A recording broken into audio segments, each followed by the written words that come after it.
It looks and sounds like something straight out of Star Wars.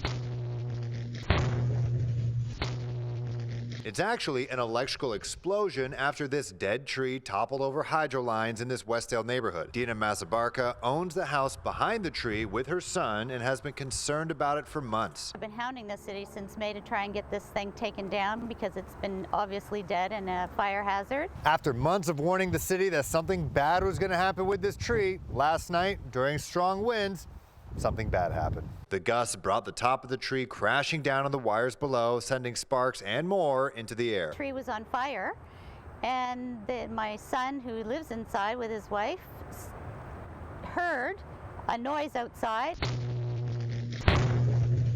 And then they looked out and they saw this blue light went right across the hydro wires, and they could feel it all the way down the end of the street and all the way down that street. Dina's son, daughter-in-law, 2 grandkids under 2 years old, and one on the way, were left in the dark for hours. The power was out for way too long. They all needed to eat dinner. This happened right at dinner time. Fires happened. So they packed up their stuff and finally got permission by the firefighters. The city's forestry and horticultural department says the tree was flagged back in June. Pretty close to the top of, in terms of priorities, because you get other things coming in which will supersede those.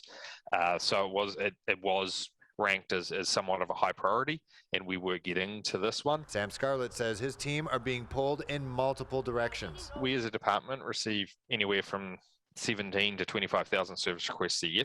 So we have to, at any one time, we have to identify what are the immediate hazards. You might get large trees in Gage Park, for an example, where you might have festivals and things like that, where you've got large branches which are an immediate hazard, which we go and address those, but we have it citywide as well.